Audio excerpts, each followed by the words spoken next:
Après avoir quitté Natchez, nous voici donc sur la route 61, la route de la musique. Dans la dernière vidéo, nous avons donc passé à Nashville, musique de la country, à Memphis, ville du blues, mais aussi du rock, qui est un descendant du blues, et nous arrivons gentiment à la Nouvelle-Orléans, la ville du jazz.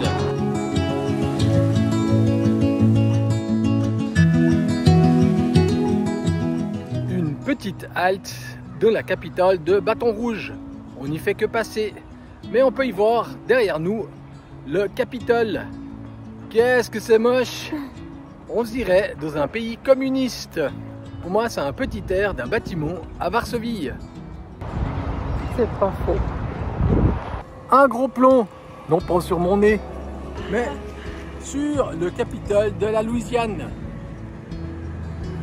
C'est le plus grand Capitole des États-Unis, le plus haut. Celui-ci fait 137 mètres pour 34 étages. Il a été construit en 1932 et son style est d'art déco.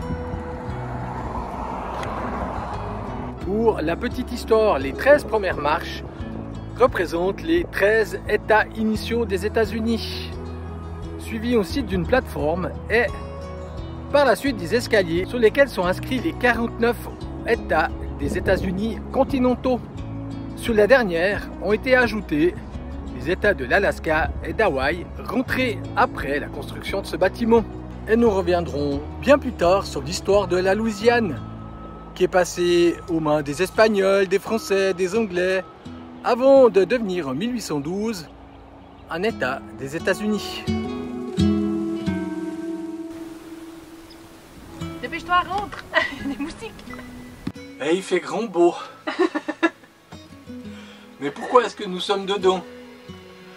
À cause de ces salopios de moustiques. Bon, alors on s'est parqué dans l'herbe, comme vous pouvez le voir. C'est pas forcément la meilleure des idées, mais là, on n'a pas le choix. Non. Il n'y a que d'herbe.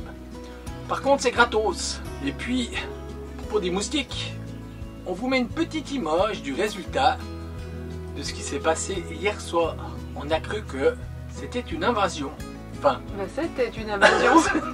étant donné qu'on va y passer une deuxième nuit, eh ben, peut-être qu'on vous enregistrera comment ça se passe le soir. Mais là, on va faire attention. On va fermer les lanternaux avant que les moustiques ne viennent moustiquer. Parce qu'un bourdon, il bourdonne. Je sais pas, un moustique, il fait quoi? Il fait bzzz. Avant que le moustique vienne hurler et résonner dans ses lanternaux. C'était horrible. Sur ce, on vous parle de la suite de la vidéo. Après une brève halte à Bâton Rouge, nous avons longé le Mississippi pour aller en direction de Vacherie. Ouais, c'est les moustiques, la vacherie.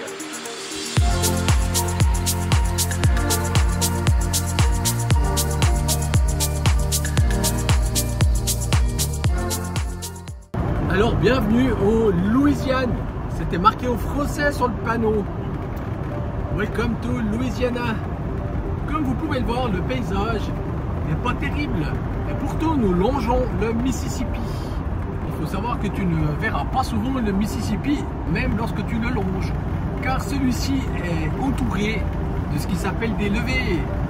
Une sorte de digue d'une dizaine de mètres de haut, afin d'empêcher celui-ci d'inonder les plaines lors de crues. Et puis, à part ça, de l'autre côté, ou au milieu de la route, tu verras des usines de raffinerie et des usines de traitement de canne à sucre. Une autre chose à savoir sur la Louisiane, contrairement à ce que tu trouves dans tous les autres États, tu trouveras des comtés. Ici, pas le fromage, non, non. Des comtés, alors qu'en Louisiane, cela s'appelle des paroisses.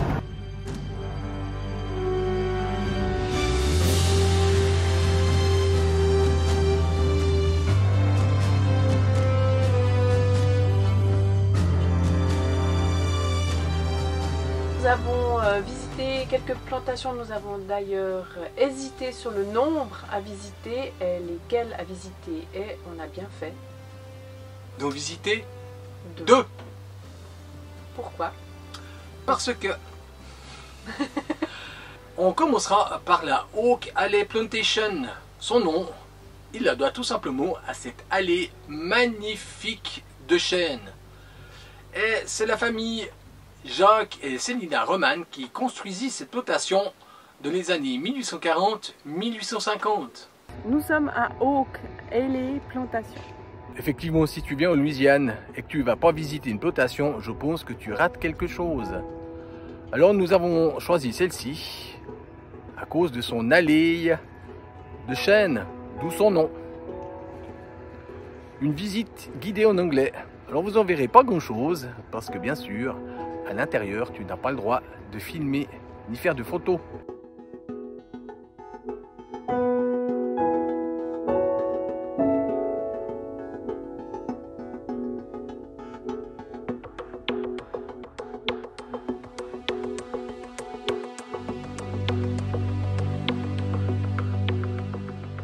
Cette maison a été construite par monsieur Remond ou Roman en 1836.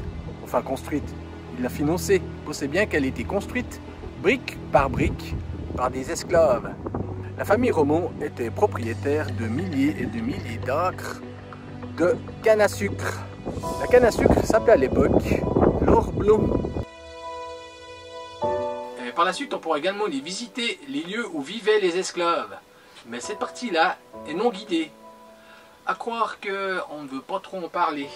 Ouais, c'est ce qu'on a ressenti en tout cas. Une légère honte. Enfin, c'est un trait de l'histoire qui est plutôt mis de côté. Oui, c'est vrai.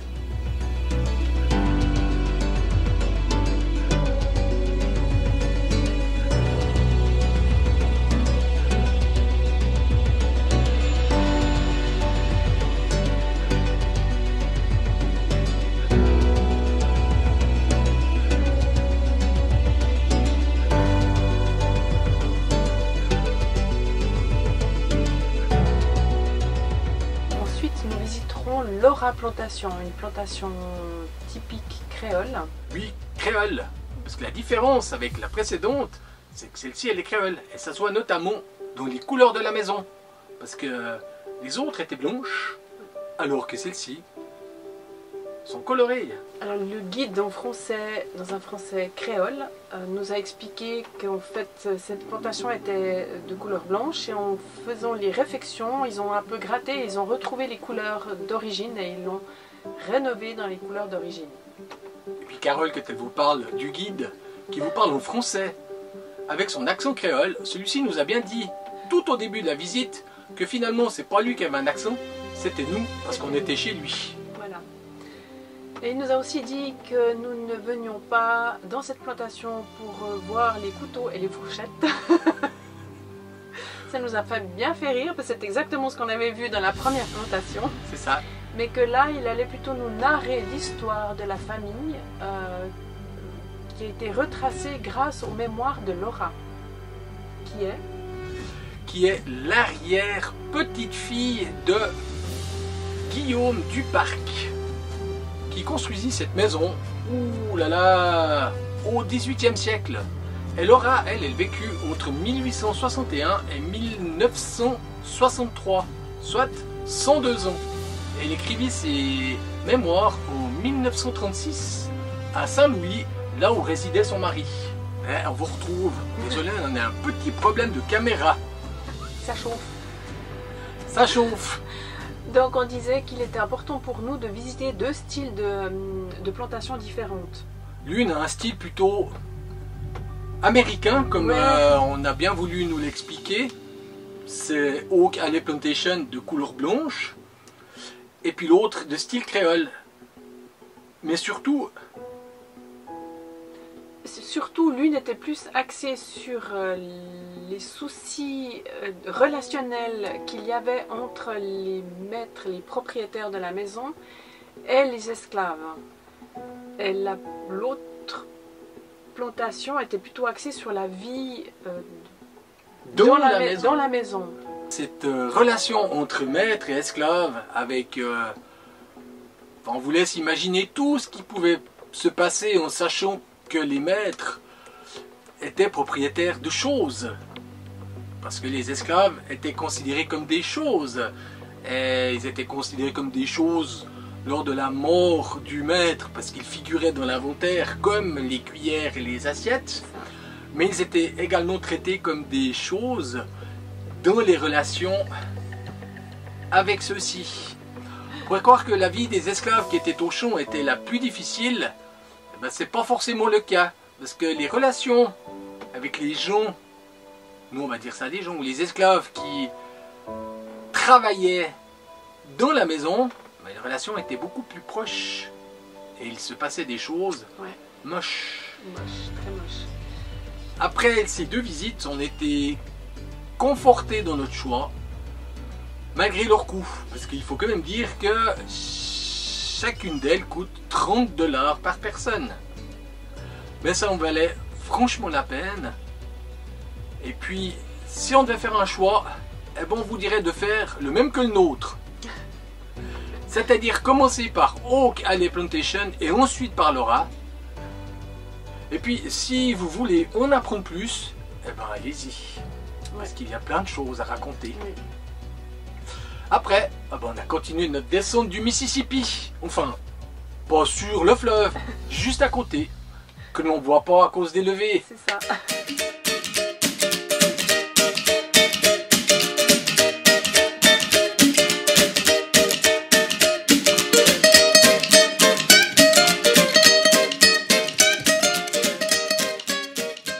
Alors, on vous laisse deviner où nous sommes.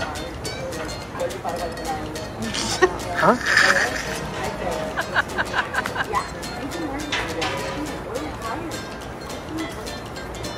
Vous aurez pu mettre des serviettes. Et nous sommes arrivés à Nola. Ou Big Easy. Ou la Nouvelle-Orléans. Autant on vous l'a dit dans une des vidéos que nous n'avions pas apprécié Nashville, et pourtant aussi une ville de musique. Alors là, à la Nouvelle-Orléans, ça a été totalement l'inverse. Est-ce la musique?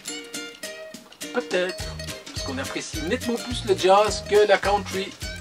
Mais c'est surtout une question d'ambiance. Oui. Et pourtant, je ne cache pas que Bourbon Street, c'est tout aussi mouvementé, vivant, cacophonique que Nashville.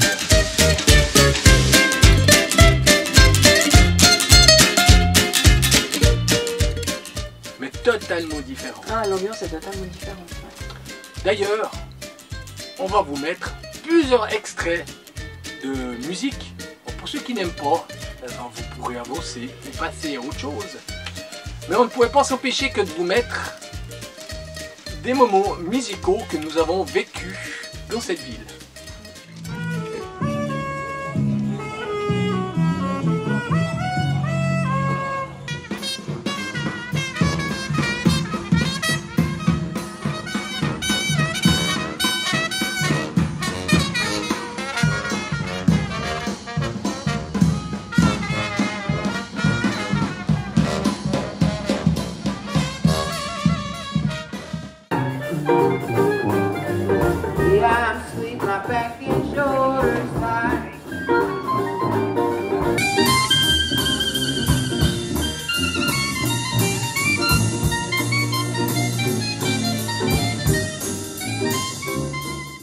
Nous aurons parcouru plus de 25 km à pied pendant ces 2 jours.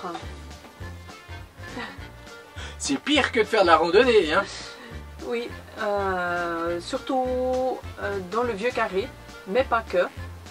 Oui, mais ça on vous dira juste après. Le Vieux Carré ou French Quarter, soit le carré français, mais pas forcément français. En tout cas, les constructions sont plutôt de style espagnol. Car bien que français jusqu'en 1762, c'est l'Espagne qui occupa ce coin de terre jusqu'en 1803. Et il faut savoir qu'à l'époque, la Louisiane faisait 1/3 des États-Unis. Car celle-ci s'étendait du golfe du Mexique jusqu'au Grand Lac. Ce qu'on a fait à l'envers. C'était immense, mais une grande partie de ce coin de terre était inhabité. C'est en 1803 que les Espagnols rendirent la Louisiane à Napoléon. Mais celui-ci, il n'avait pas les pépettes. Ouais, les sous. pour s'en occuper. Et puis il s'est dit, ah, bah, je vais m'en débarrasser. Et puis à l'époque, qui était l'ennemi de la France, comme bien souvent? L'Angleterre. Donc, il donna la Louisiane aux États-Unis, oui. qui était l'ennemi à l'époque des Anglais.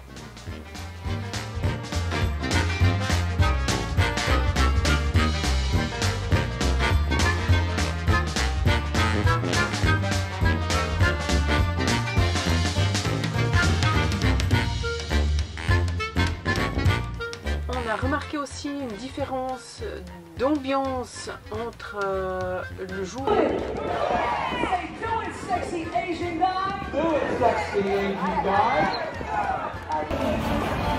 Hey, pense-moi ou j'ai vu une licorne?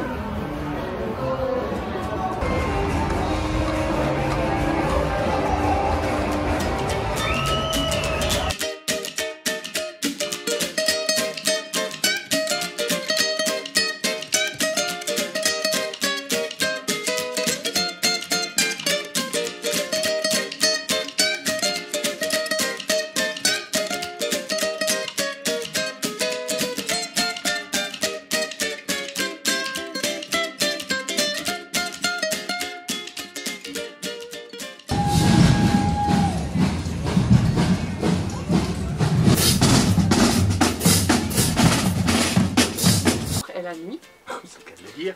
mais également entre un jeudi et un vendredi soir. Alors c'est pas du tout, mais pas du tout la même population. Non, non, on a plus aimé le jeudi soir que le vendredi soir. Je pense que le jeudi c'était tout aussi festif. La moyenne d'âge était différente. C'était plus âgé. Et c'était des gens qui étaient là apparemment pour apprécier la musique.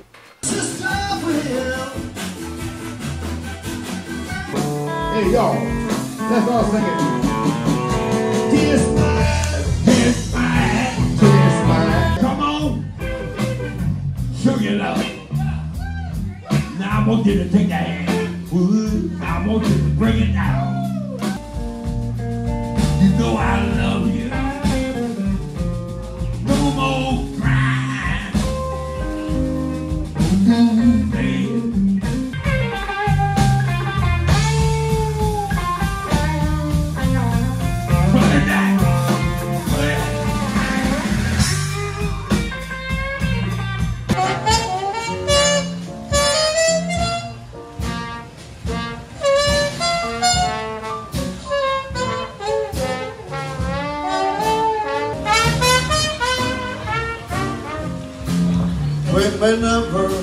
Never need to get on the bogey road to love. Follow always.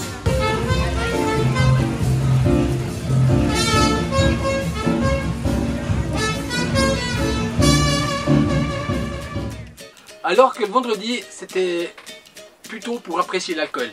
C'est ça. Sans oublier que nous approchons de Halloween. Oui. Donc beaucoup de gens étaient déguisés. Ça c'était sympa. Et beaucoup de jeunes. Voilà. D'ailleurs, on pourrait y retourner pour Halloween. Ouh. Non.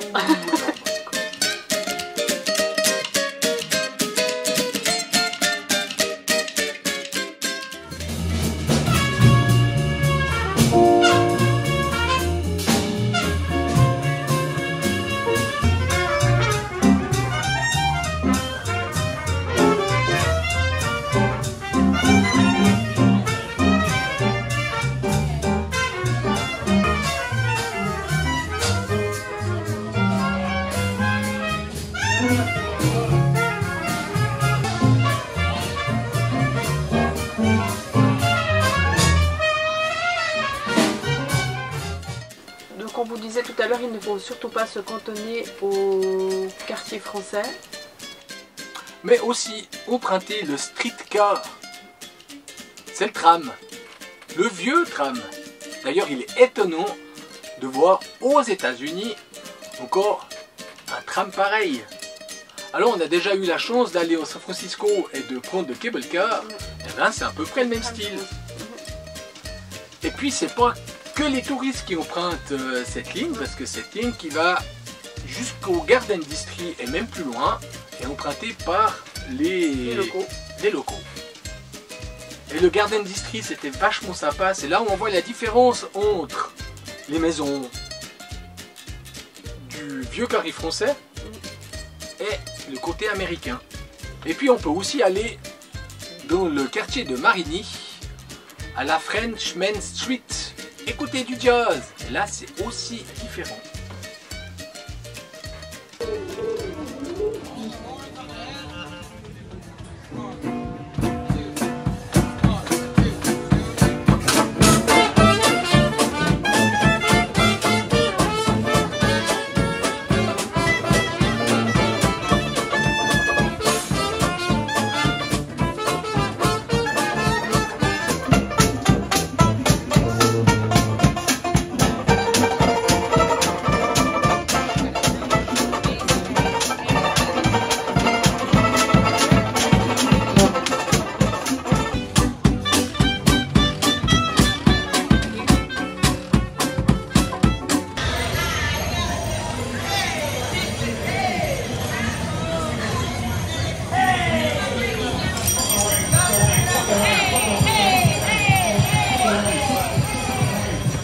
Après ces 2 jours qu'on peut dire épuisants, tant par la marche que par le bruit qui règne. Alors 24 heures sur 24. Ça. Là on peut dire ça se calme pas pendant la nuit, non non. Et le paradoxe de cette vie nomade, c'est que la nuit d'avant, tu le passes dans un endroit où il n'y a pas un bruit, et que les nuits d'après, tu les passes dans un endroit où il n'y a pas un bruit. Nous sommes donc revenus dans la nature. Nous sommes à Houma, où il y a une randonnée nature à faire qui s'appelle Mandalay. Je disais à Carole, moi ce qui m'intrigue, c'est qu'ici la faune, mais plutôt méconnue. Ouais. Style des alligators, des araignées, des serpents, enfin toutes ces bêtes que l'on trouve dans le sud. On n'apprécie pas trop. Mais c'est que le début. Contre toute attente, on a trouvé un alligator. Attention, ça fait peur.